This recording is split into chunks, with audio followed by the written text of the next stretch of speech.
Hello, I'm Paul Beckwith. I often play a game with people where I ask them to bring up any topic, and then I quickly find a connection to climate change. I can pretty much do that for most topics. So in the last video, I showed you a paper that connected vision impairment with warming. So the baseline was 10 Celsius or 50 Fahrenheit. And if you go to 60 Fahrenheit or about 15.5 Celsius, something like that, then there's a 44% increase in vision impairment in people over 65. I mean, that's a huge number. It's a huge increase. So I discussed this study that had 1.7 million people in it in the US. So that's an interesting connection. And now I'm going to talk about some more connections of things that you might not think of. So the article I'm going to discuss in the peer-reviewed paper is how climate change is causing a communication breakdown in the animal world. Okay, so that's basically the topic of this video. Okay, and this article just came out July 5th, so just a few days ago. Before I go into the details, I want to see if I can get my camera to focus on. Yeah, see this little guy here? This is a tick which I pulled off my stomach just a few days ago. Was up at a cottage, and I don't know if it came off my dog or whatever. I know you're supposed to use tweezers and stuff, but I just, if you've got any sort of fingernails, I just saw this thing and just grabbed it and yanked. And I didn't even know it was a tick at the time. I thought it could just be a scab. Anyway, yeah, so more ticks with warmer temperatures. Okay, so this is a very interesting article. Climate change is altering the production of information-carrying chemicals such as pheromones.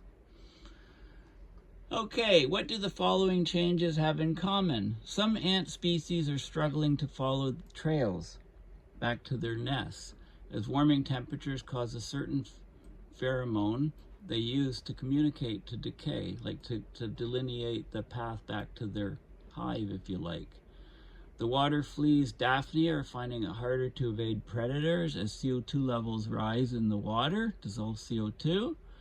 In coral reefs, the colorful and pretty damselfish are losing their ability to learn who their predators are.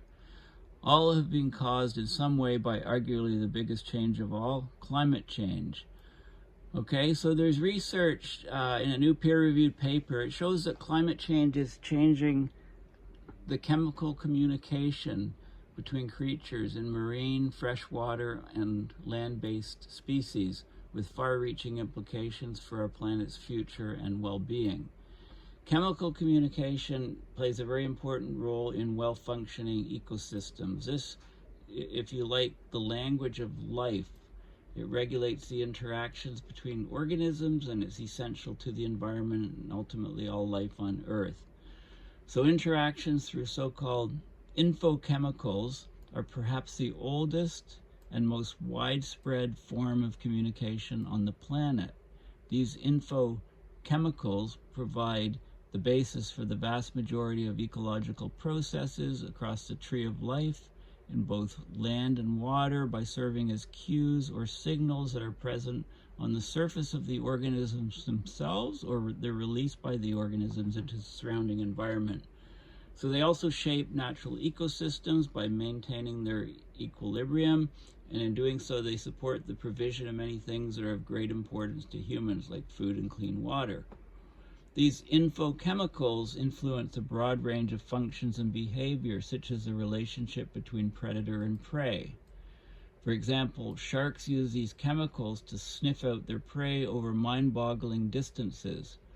Any chemical you can smell is probably an infochemical, often intended for a different species.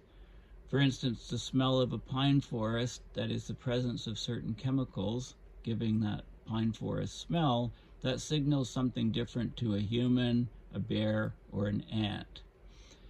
So here's a shark.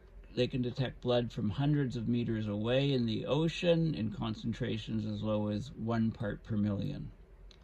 So these chemicals can affect foraging and feeding. Like infochemicals are released by some plant species to attract pollinators, but repel those species that may cause harm to the plant.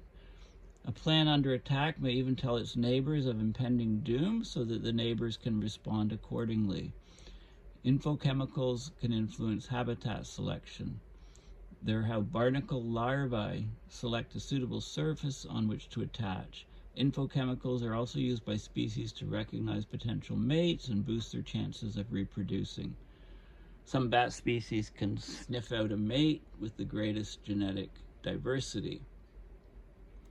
But climate change is altering the production of these info-carrying chemicals, such as pheromones.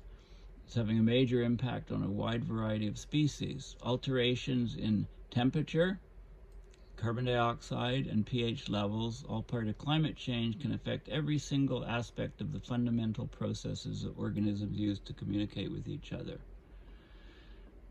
An example of this is a laboratory experiment that showed how climate change caused a reduction in anti-predator behavior in some fish species by decreasing their anxiety towards potential predators. Many fish release certain chemicals when they are harmed by a predator or are otherwise in danger, and their fellow fish use the presence of these chemicals detected through smell as a warning. But when there's more CO2 absorbed in the water, so the pH level is reduced, the water is more acidic, the most commonly researched alarm cue, which is this chemical hypoxanthine 3N oxide, is irreversibly changed, and fish find it harder to detect. So climate change, it's not just affecting individual species, it's affecting the stressors. Climate is stressing the chemical interactions that cause information to be transferred across whole ecosystems. But the understanding of the mechanisms is scarce.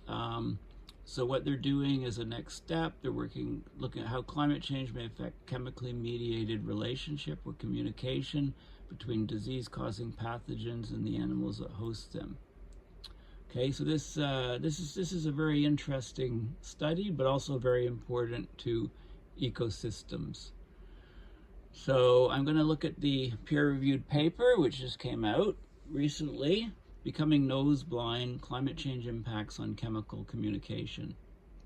A couple points. Terms in the paper: hypercapnia or hypercarbia. It's when you have high levels of CO2 in your blood.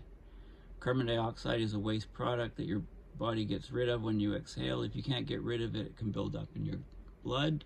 The term poikilotherium is an organism that can't regulate its body temperature except by behavioral means like basking and burrowing. And ectotherm is any cold-blooded animal, can't regulate its body temperature. Okay, so let's have a look at the paper. Just give me a second.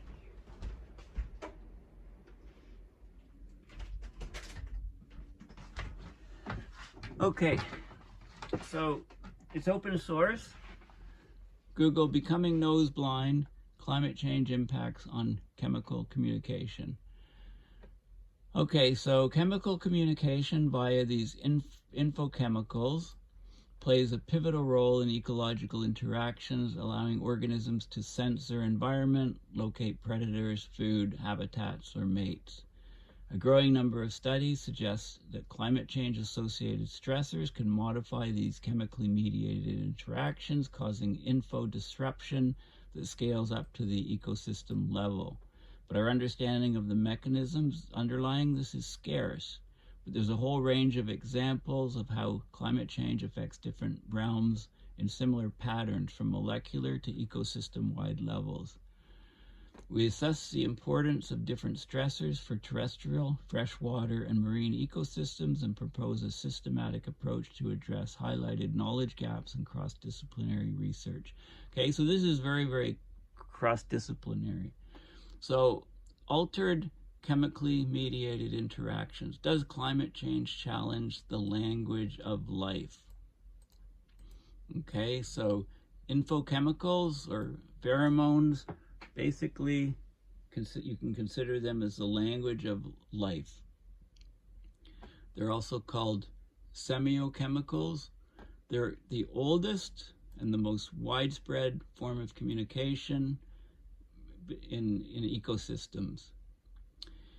Infochemicals provide the basis for the vast majority of ecological processes across the tree of life in both terrestrial and aquatic ecosystems, serving as cues or signals released into the surroundings or present on the surface of organisms. They cover a broad range of functions, mediating behaviors in trophic all the way up the food chain and non-trophic interactions like predator-prey relationships, foraging and feeding deterrence, habitat selection, mate recognition and reproduction. Chemical communication shapes the structure and functioning of terrestrial, freshwater, and marine ecosystems, maintaining their equilibrium, providing crucial ecosystem services that are of great importance to humans. So when you think about declining biodiversity, right, maybe this communication it can't be good for biodiversity, can't be good for the ecosystem. Okay, so it's the CO2 concentrations in the atmosphere is increasing. It's affecting terrestrial ecosystems. It's partly absorbed in the water, where some of the CO2 reacts with the water, forming carbonic acid. So it changes the pH, lowers the pH, changes the dissolved carbonate buffer system. CO2 can have direct impacts on organisms and aquatic systems, like hypercapnia, that's buildup of CO2 within the organism. Indirect effects through a reduction in water pH or acidification of the water. Average air and water surface temperatures are increasing, and extreme events like heat waves are increasing in frequency, duration, and severity, and this affects terrestrial and aquatic ecosystems.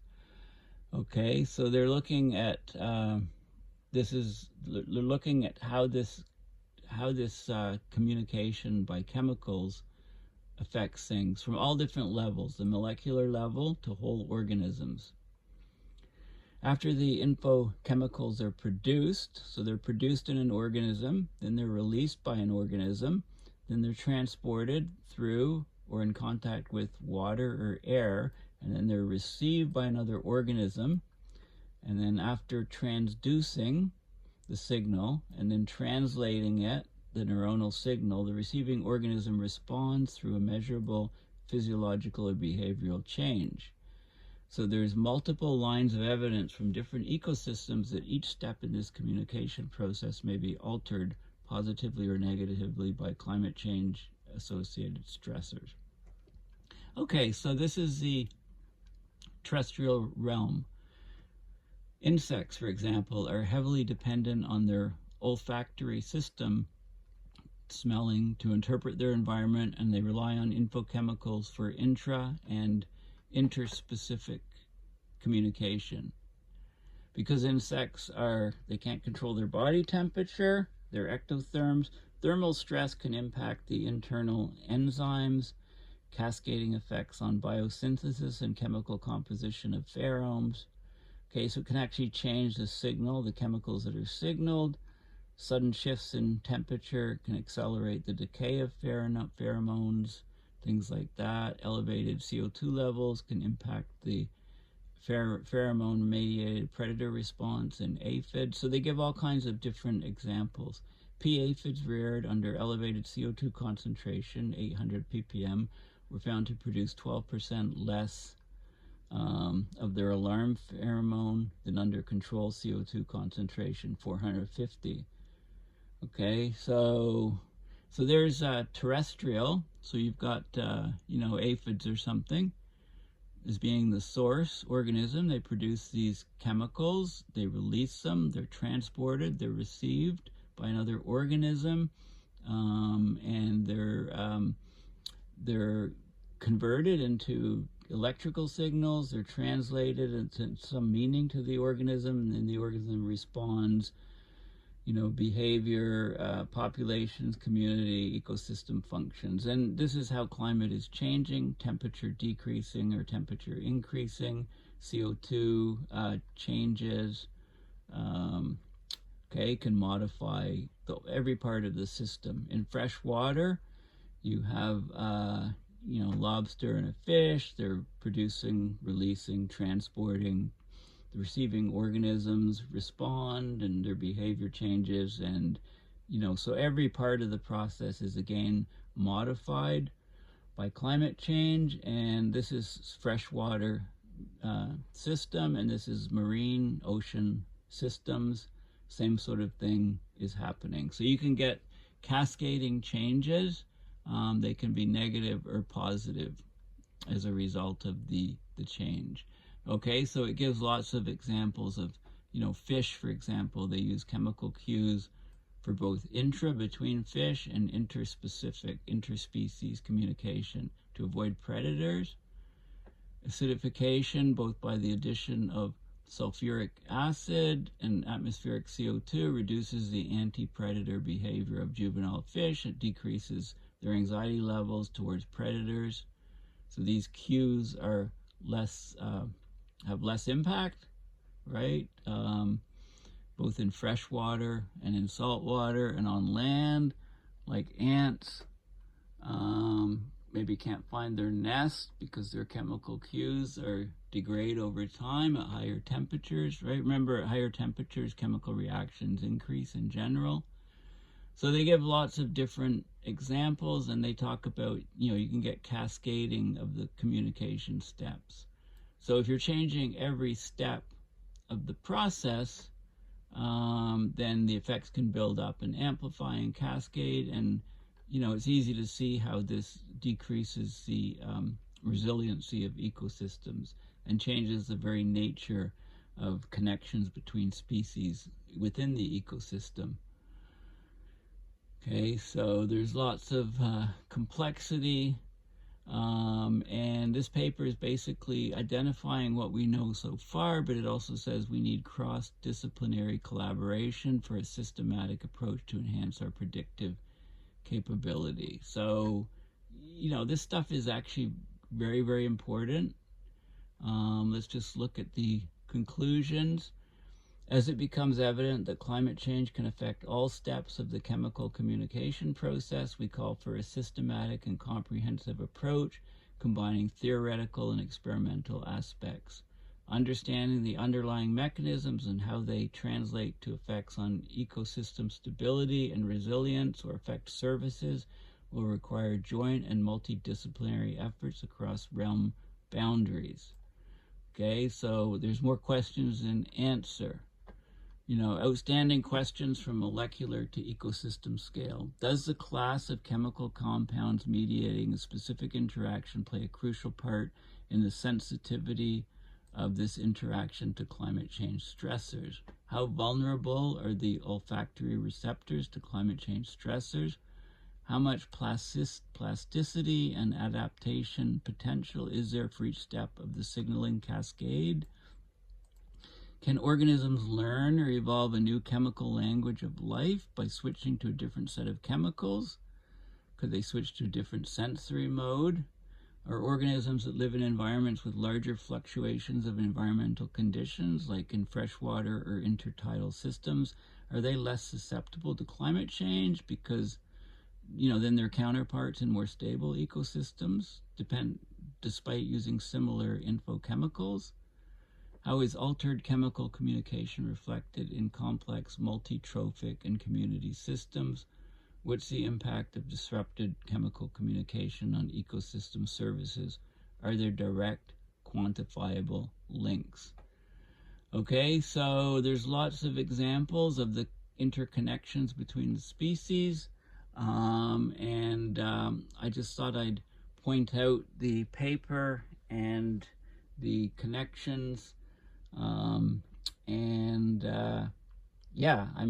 You also can think of human connections. Humans also are affected by pheromones. It's well known, right? These chemical messengers. And so climate change is affecting fundamental in a very, very fundamental and seldom studied way, basically the language of life, which is chemically mediated interaction through these so-called infochemicals or semiochemicals. It's the oldest and most widespread form of communication. Infochemicals provide the basis for the vast majority of ecological processes across the tree of life in both terrestrial and aquatic ecosystems, serving as cues or signals released into the surroundings or present on the surface of organisms. So this seems like a vital study. Seems to be vitally important. Chemical communication between animals being disrupted by climate change. So yeah, thanks for listening. Please, just Google this paper and have a look at it, and let's have a lot of comments in the discussion part of my YouTube video. And I always carefully watch for all the comments. I usually just like them, whether I like them or not, just so people know that I've read them. But there's a lot of different topics in this paper. So, and I just wanted a short and quick video just to bring up this issue, because it's something that is not really discussed much at all in terms of ecosystems, but it seems to be vital for the proper functioning of ecosystems. And because there's so many different steps, right? And climate change can affect each of the steps. If it affects each of the steps just a little bit, the net result of the whole communication can be drastically changed. So the climate change stressors: CO2 increasing, pH decreasing in the water bodies, and temperature increasing. All of those cascading effects can build up and completely disrupt communication between plants and animals in ecosystems. Please consider going to my website, paulbeckwith.net, and donating to my PayPal to support my research and videos. Thanks again and for watching, and bye for now.